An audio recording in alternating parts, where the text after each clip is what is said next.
Chains of Reason podcast, where we link the chains of reason that affects our daily lives in society and culture, including, but not limited to, sports and politics.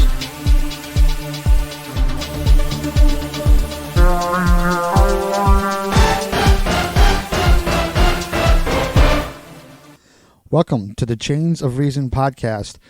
I'm your co-host, DJ Grand. I'm here, as always, with my brother, Jerry. Hello. And our producer, Ryan Trainer. Hello. Today, we're going to be talking about the good and the bad of unions. We'll start with Jerry, and what do you got? Well, in the beginning, we're talking the late 30s, early 40s, when the unions were just starting to get their, or the beginning. We're looking at the Fords, Firestone, GM. They were doing business, and there were some very horrific working conditions, and there was a good reason for the union. Pay wasn't great. The work week, it was a lot more than 40 hours. It could have been up to 60, and then they were threatening them for their jobs, and so it was needed. But it has transpired over these long years to something to where now it's no longer protecting their for working in bad conditions from working in for low wages with all the money's going to the ownership. Now it's turned into where they're punishing the good for being good, rewarding the bad for being bad. And I'm seeing that more in every day in healthcare, where when the workers get in trouble, the union's there to bail them out. So it's turned into a complete opposite from when it started. Well, just to give a little historical reference, actually the first strike came in 1778. It was printers. And they walked off. I guess I'm speaking of the big three. Well, it wasn't even the big three because Firestone was a part of it. Well, the first the longest union is the AFL, which they started around, if memory serves right, 1886. Okay, then when did they come into the big three? Because Ford was the last one. GM was the first one to give in, and that was right after. It was either late 30s or early 40s. That's the United Auto Workers, which correct. is they weren't the first union. Okay. All right. And like I said, the AFL, which is now part of the AFL-CIO, was just historically the oldest union. My biggest problem with the union supporters is they always claim that the union gave them is the reason for minimum wage, for the 40-hour work week.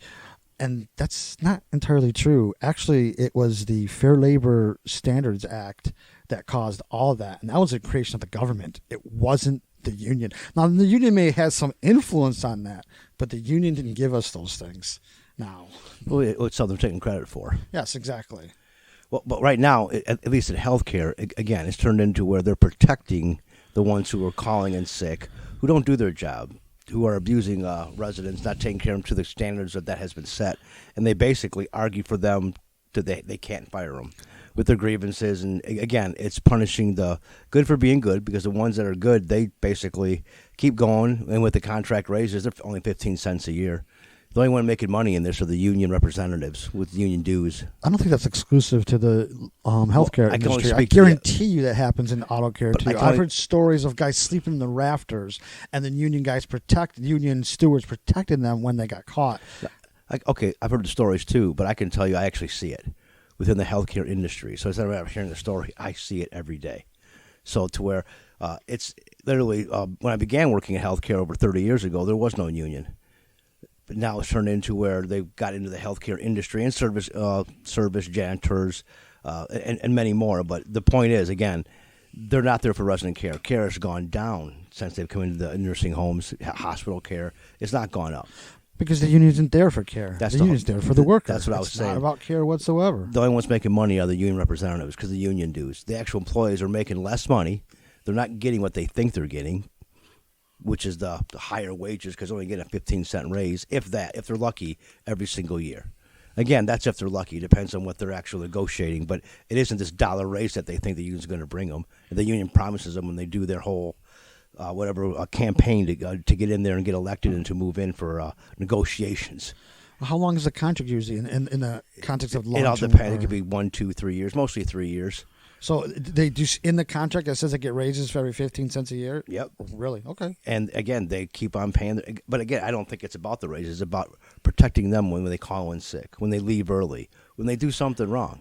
They literally argue on why management can't write them up, terminate them, suspend them. they have to rehab. There's many just different ridiculous reasons, but the point is, it's not about justice. It's about protecting their membership from getting fired, no matter what cost it is. Even for bringing alcohol or drugs into the building, they will argue that I can't even give you the arguments. He needs to be rehabilitated. He needs help. It's correct. Even though the code of conduct in the book, just like with sleeping, see, on the job you get fired. That says right in the code of conduct. But they will argue you can't fire him right away. You got to rehabilitate him. You have to give him a sec. Everyone gets a second chance. When again, that's not what the union was really designed for in the beginning. I would think. No, not at all. It's total antithetical to what their original purpose of the union is. And I think now they're just protecting their union dues, because the more union members they have, the more dues they have, and the more money comes into the union. I completely agree.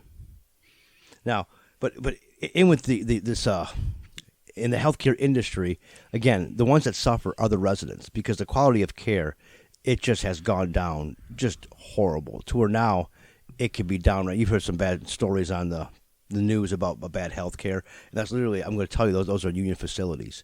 Because the ones that are non-union facilities, they actually get a little bit better care. Not much. I'm not even sure if the pay, it isn't really about the pay.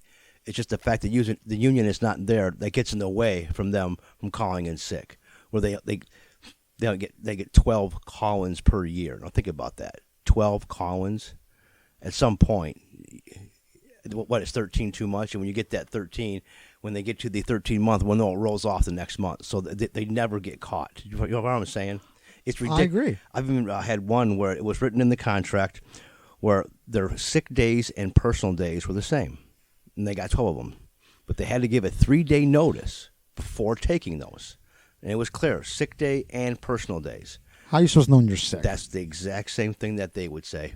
Well, it's true. In that case, that was poorly negotiated. You how can you know you're sick 3 days in advance? But sometimes you can, but not always. But that was put into there as it was written and agreed and signed for by their leadership, by human resources. Now, the human resources guys did the same thing you did. It was poorly written. Poorly negotiated. Correct. But my point is, that was put in. That was a sly move by the union. It was designed for confusion. To where even though they wouldn't put it in writing, they called in sick, you couldn't write them up for it, because how do you know when they're good? That was a very good question. So it was this vague thing for 5 years that we really couldn't touch them when they called. When they didn't have no call, no show. Same thing. I was on one of my personal days because they got one. They said one a month, but it was a real slick way of putting it in the contract, and I thought it was management's fault for not catching it. You follow me? Sure. Therefore, when I brought it up to their attention, again, they said the same thing you was. It was poorly written. So they had the upper hand for that whole year. And how does a manager manage the building when they have? See, they should have stuck to the contract. I don't think, no, they had the upper hand. If management would have stuck to what was agreed to and enforced it, there's nothing that could be said. You have to give a 3-day notice. I agree. That's what they signed. That's the weak will of the management that caused that to happen. But when I went to Human Resources, the actual president who negotiated it, he said the same thing you did. Poorly written. Can't hold them to it. I didn't say you can't hold them to it. Well, no, he did. And there's where he's wrong. You can hold them to it because they signed the contract. Yeah, if the contract means anything, you should be able to hold them to it. And everything today is about getting sued. Before you can suspend or fire someone, discipline them, you got to watch yourself. You might get sued. That's the first thing that Human Resources even brings up. Well, that's not necessarily a union thing, because you can get sued if you didn't have a union. I mean, that's not necessarily a union thing. I think with the non-union building, it's more of a threat. In the union buildings, I'm going to go to the union. We'll grieve this, I have towards more of a representation. I think the workers think they have a representative, and that's really what it boils down to. The union represents them in the grievance process, even going to the higher courts, which who knows where it may go. That they may get, and if they have to bring them back, that does horrible things to management because it makes them look like complete fools because they fired somebody, and now they got to bring them back because they made a mistake. Completely undermines their authority. Okay. Well, to move on to the current UAW problem, there's a scandal that's been brewing with the UAW, and the FBI raided the homes, this is from the Blaze, of union bosses as part of a corruption probe. Agents from the Federal Bureau of Investigations raided the homes of the current and former presidents of the United Auto Workers on August 28th as part of a years-long probe into the union's alleged corruption. The Michigan home of UAW President Gary Jones was searched by a dozen or so federal agents for 6 hours, and the California home of his predecessor, Dennis Williams, was raided the same day. The Detroit Free Press reported that the FBI conducted a nationwide sweep of UAW-affiliated properties, and on August 28th, including the union's Northern Michigan Conference Center, a UAW regional office in Missouri, where Jones was based previously, and the home of Williams' aide, Amy Loshing, in Wisconsin. According to CBS News, a corruption investigation has so far led to the convictions of 8 people linked to the UAW, and with Fiat Chrysler involving bribes and kickbacks designed to influence the nation's 6th largest union's bargaining position at contract talks and automakers. Wednesday's raids were part of an ongoing probe launched 4 years ago over allegations that money intended to training being redirected to the line of the pockets of union officials. Basically, the UAW is now saying, at least the rank and file is saying, that this could be undermined in their ability to renegotiate. And they're starting about, the union's talking about renegotiating with the big three just right now. And they're really questioning the timing of these raids. Well, I've been watching the news, and that's all the membership has been saying, is they're doing this just so there's no one to negotiate now. Who's going to negotiate? Who's going to bargain? This is in 2, 4, and 7. Well, the UAW officials were saying that the raids were not necessary because they've been cooperating, so-called cooperating. Yet, another federal prosecutor I read about was saying that this is going to break the backs of some of the people, and it's going to bring back some things that weren't being told, that what the UAW was allowing them in, giving them the papers, but weren't giving them everything. And this is going to help break the backs that will allow everything to come out. And there is the problem. The UAW claims they were helping, but they weren't giving everything. They weren't handing over every piece of document. Exactly. They were only giving them what they wanted them to see. Exactly. So this raid was getting the documents that they needed that they wouldn't give up. In fact, this means this is from actually WXYZ in Detroit from August 30th. Quote, "This means these guys are targets," says Anjali Prasad, a former federal prosecutor and now criminal defense attorney. But Prasad says more could be going on behind the scenes. People are being investigated, are working with the feds, providing the paperwork they're asking for, possibly answering questions, but at some point something went south. It's a warning shot. 9 people have been indicted so far by the feds, and evidence in those cases show bribes and kickbacks were paid to influence contracts. I'm not sure which one of the officials, but one of them just pleaded guilty to their charges. I heard it 2 days ago. He was in California. Since you're going to put this one up, is also from WXYZ, a former United Auto Workers official accused of taking about $2 million in kickbacks from vendors has pleaded guilty to money laundering and conspiracy charges.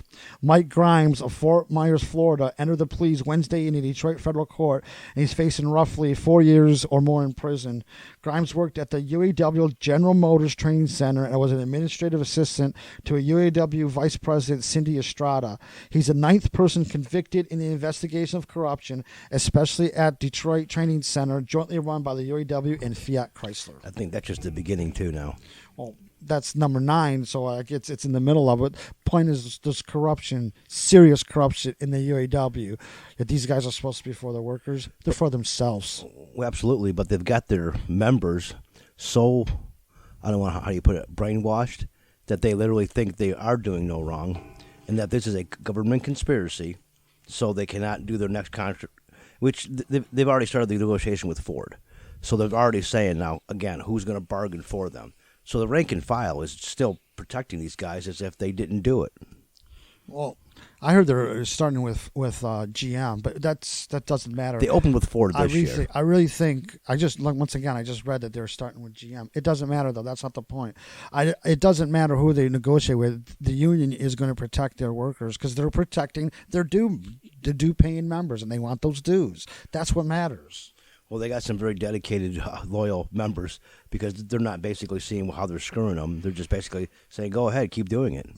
Well, this is sort of the liberal mindset that I have a problem with, is that the liberals, and most of these union members are liberals, not all, but most, they believed the FBI when it came to Trump and all that collusion and all what was going on, the obstruction of justice. They totally believed it. But now all of a sudden that it's against their union representatives, now the FBI is wrong. Now the FBI can't be correct. That's a huge contradiction in my book, and I don't think they see it. Classic left-wing liberal, I guess, propaganda, I want to say, maybe. That's exactly what they do. It's okay if we do it, but when the Republicans or the conservatives do it, then no, that's bad. It's horrible. I see it as lack of consistency. Well, absolutely, but the problem is, again, the rank and file doesn't see that. They've got them so, again, what do you call the kids that go to school? How they're basically taught to that. Indoctrinated? Indoctrinated. There you go. That's what I was looking for. These union members are indoctrinated to that, thinking that these guys, again, do no wrong.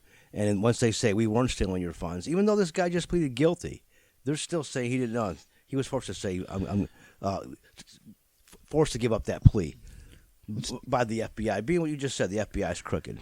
To give you an example of this indoctrination, our dad was a really big union guy. He was a union steward for American Standard. He was really huge on the union. And I remember getting arguments with him, and he would say, the union is who put this house over your head.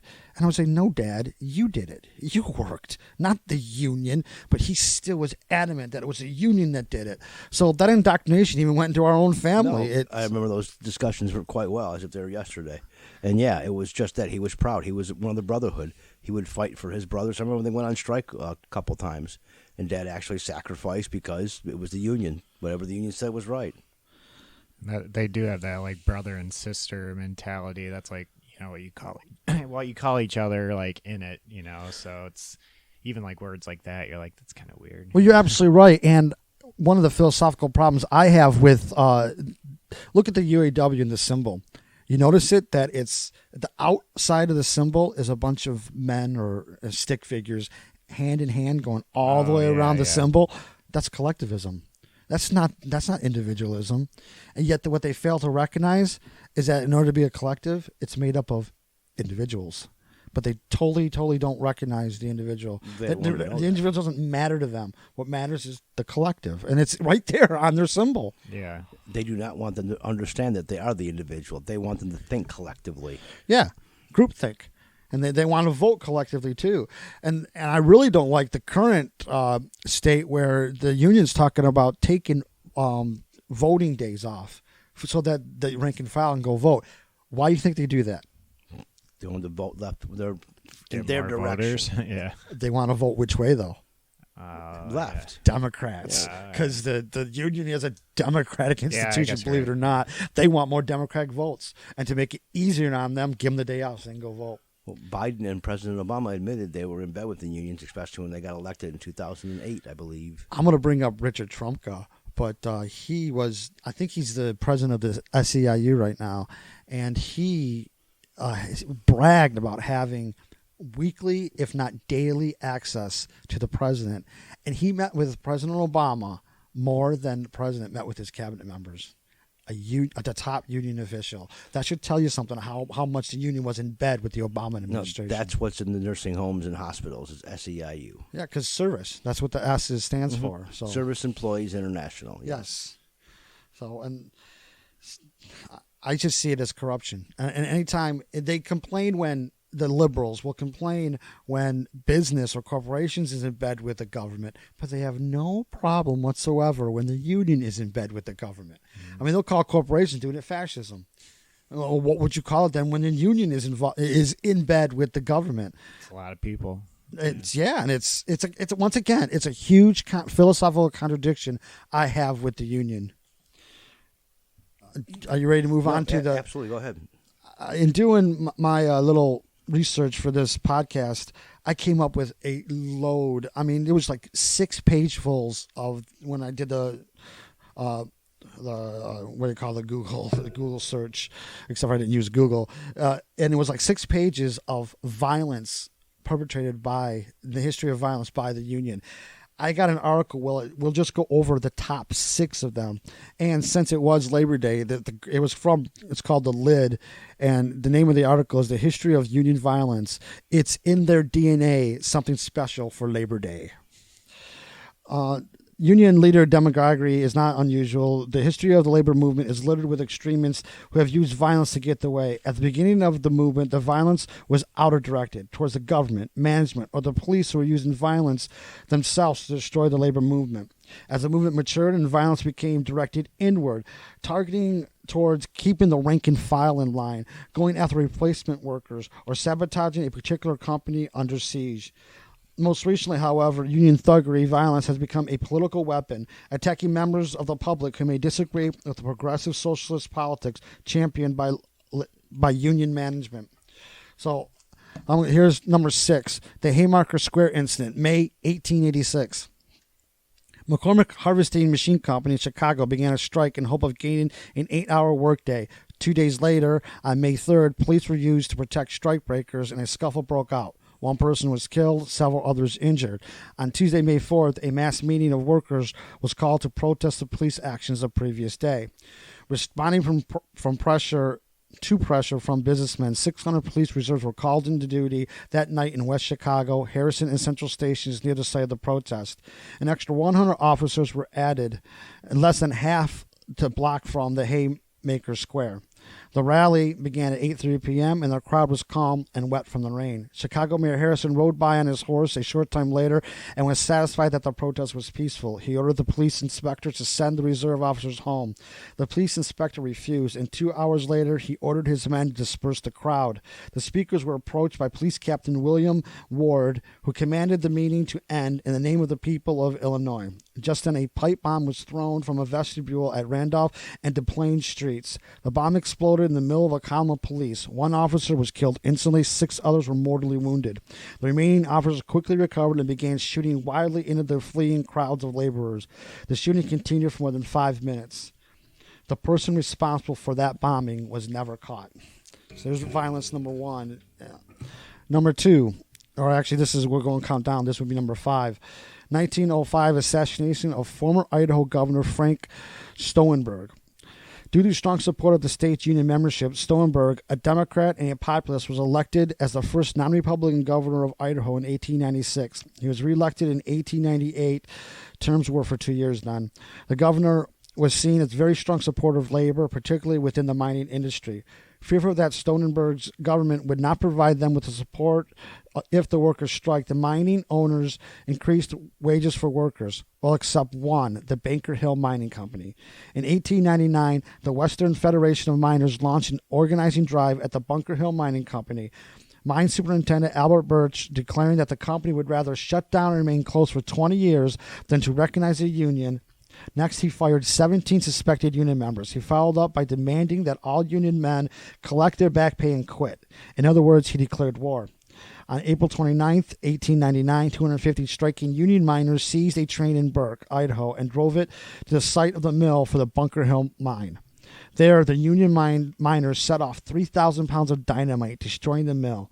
2 men were killed, one of them a union member, another a union man accidentally shot by other union miners. In response, Governor Stoenberg declared martial law and asked President William McKinley to send federal troops to quell the unrest. This action was seen as a betrayal by Stoenberg's union supporters. Martial law remained in place through the end of his term. This is seen as a horrible betrayal of the unions who got him elected. 6 years later, at the end of 1905, a professional hitman, Harold Orchard, killed Stoenberg via a bomb rigged to go off when the former governor opened the gate to his home. In the early evening on December 30th, 1905, Frank Stoenberg, returning from a walk in 8 inches of freshly fallen snow, opened an in-swinging gate leading to the porch of his Caldwell, Idaho home, and he was blown 10 feet in the air by the explosion that shook the earth and could be heard for miles around. Within an hour, Stoenberg, the former governor of Idaho, was dead. When captured, Orchard admitted that the murder and identified the people who hired him as the officials of the Western Federation Miners who wanted to get back at the governor for his 1899 betrayal. So the officials sent a hitman to kill the governor. Number 4, the Pittston coal strike of April 5th, 1989, can't get it right, to February 20th, 1990. The strike against the Pittston, Tennessee Mining Company began when it ended health care benefits for approximately 1,500 retirees, widows, and disabled miners. The strikers also cited other reasons for the strike: the refusal of the company to contribute to the benefit trust established in 1950 for miners who retired before 1975, and the refusal of the company to bargain in good faith on grounds of their action. This long-term strike was declared by none other than Richard Trumka, who I already mentioned earlier, who back then was the president of the United Mine Workers. The strike was chock full of violence and intimidation. William Crickmer remembers the strike. He was in the lead coal truck when the rocks rained down, smashing every windshield in a convoy and setting the tone for an 11th month standoff. Crickmer said, despite the union's message of nonviolence, violence by union supporters was ongoing, though mostly by those arriving from out of state. 15 tractor-trailer loads of coal, escorted by 10 state police cruisers, followed Crickmer on the first day of the strike, rolling down a mile-long road with picketers from the mine to prep the plant. And this is the quote from Crickmer: "The convoy did not go half a mile before every windshield of every vehicle, including the state police cruisers, were knocked out. At least 50% of every tire on those trucks and cars were jack-rocked and flat. There were at least 500 pickets in the woods, all in camo, and it was a constant rain of large rocks and jack rocks. I saw state police rolling out of their cars, hunkered down behind the cruisers as the rocks just pelted them. The rocks the size of footballs taking out windshields and side glass. It didn't quit the rest of the strike. Every day was the same. Every day was the same. It was like you were being in a big giant battle, a war, and you became accustomed to the intensity of it. Then they came home and you came to your house. They knocked out the windows of your house. They destroyed the windows in your car. At home, they blew up your garage at your house. They would jack-rot your driveway. Your kids would come out going to school. They'd step on the jack-rocks. These are the kinds of things that were heard from hourly from people in the constantly. And so we know jack-rocks were welded knots of nails thrown onto the road with sharp points upright to puncture the tires." So there's the violence, and it's a current one, 1990 or semi-current. There's a recurring theme going through here. When the union doesn't get their way, they go to extreme violence. Yeah, they retaliate. And I don't think it's going to change in your next stories. Oh, it's going to get worse. Number 3, the New York Daily News strike, October 25th, 1990. The Daily News, in the paper that made the tabloid format famous through its use of in-your-face headlines and large pictures, the News earned a spot of the paper of record for most of New York City throughout the 20th century. Sure, the New York Times was the paper of record for the progressive elite, but real New Yorkers read the Daily News. After months of labor tension, a violent strike against the newspaper was started by a dispute between a driver and a supervisor. The driver at the Brooklyn plant refused to abide by the supervisor's order to work while standing on both feet. The driver contended with a disability entitled him to perform the work sitting down. Calling it temporary work action, 60 union drivers refused to deliver paper early in the morning. The paper responded by calling the action a full-blown strike and hired 60 replacement drivers. On the first day of the New York Daily News strike, trucks were attacked with stones and sticks, and things took off from there. News vendors have been intimidated, beaten, bombed, and shot. Newsstands and their inventories have been looted, bombed, and trashed. Delivery trucks have been bombed and torched, and their drivers have been beaten. Members of the general public who have been imprudent or unlucky enough to get close to acts of sabotage have been injured, and even more of them have been endangered. As Michael Gardner has aptly pointed out, these no-hold-bars attacks against the newspaper amounts of thugs attempting to tell us what we can and cannot read. Okay, so let's move on to number 2 then. This is a horrifying one. The murder of Eddie York. As head of the United Mine Workers, Trumka, once again, ordered the nationwide strike against Peabody Coal in 1993. On July 22nd, a non-union worker, Eddie York, was shot in the back of the head and killed as he attempted to pass striking coal workers. Picketers continued to throw rocks at York after he was shot, preventing his would-be rescuers from assisting. This is how the incident was described in court papers. On July 22nd, 1993, heavy equipment was taken to the cement pond to perform the legally mandated environmental corrections. 2 Deskins employees, Marion Hensley and John Edward York, were assigned to travel to the sediment pond in separate company trucks owned by Deskins and to remove sludge from the sediment pond. Hensley arrived at the sediment pond on the morning of July 22nd, 1993, and was later joined by York between 12:30 and 1 p.m. Then at approximately 5 p.m., a Ford Bronco driven by Larry Copland of Elite and a Chevrolet Club Cab driven by another employee of Elite left the guard shack to the entrance of the Ruffner mine to provide an escort to the picket for Hensley and York. As a two-car convoy traveled up Slab Fork Hollow Road and past the picket line, the Ford Bronco was hit by a steel ball shot from a wrist rocket launched by one of the pickets. The ball hit the Ford Bronco below the glass on the passenger side. As the security vehicles proceeded up Slab Fork Hollow Road towards the sediment pond, the pickets heard a loud noise, which some pickets believed to be backfire. Others believed the noise was a firecracker, and still others thought it was a gunshot resulting from one security guard firing into the air. As a vehicle driven by Copland approached the area where the picket was waiting, his Ford Bronco was pelted by rocks, smashing the windshield. Hensley's vehicle suffered the same attack, as his windshield being broken. When York saw the rock attack, he initially slowed down and then sped up. As York was approaching the rock throwers, a bullet fired from the creek side of Slab Fork Hollow Road from the area low and positioned himself, entered the rear of his pickup window, striking York in the head and killing him instantly. York's vehicle came to rest in the slab of Fork Hollow Road opposite the creek, and the Chevrolet Club Cab's passenger window also was struck by a bullet from the same area of the creek side of Slab Fork Hollow Road. So they actually shot and killed someone because they were crossing the picket line. And the last one has to do with the Tea Party. And I'm going to have to orally censor some of this to keep it a clean podcast. On August 6th, 2009, Kenny Gladney went to a town hall meeting hosted by Representative Russ Carnahan, a Missouri Democrat. While passing out "Don't Tread on Me" flags, he was viciously attacked by SEIU members, even one calling him the N-word. According to Gladney, a group of people with purple T-shirts were leaving the rally. As the group walked past me, I offered one of the gentlemen a Gadsden flag and a button. The man turned and looked at my board and said, "Who in the F is selling this S with a followed by a hit?" I replied, "I am, sir. Would you like a flag or a button?" He shouted at me, "What kind of N-word are you?" Then he grabbed my board, so I quickly grabbed it back. Then he punched me in the face and charged at me. I put my hands up to block the second blow from the large man when two other people came to the group, grabbed me and threw me on the ground, started punching and kicking me. I was kicked in the head, in the back of the legs, and the buttocks. Then a white woman ran up to me while I was on the ground and began kicking me in my head as well. A few people came to my rescue. For them, I was ever grateful. This time, the union violence was celebrated by the government.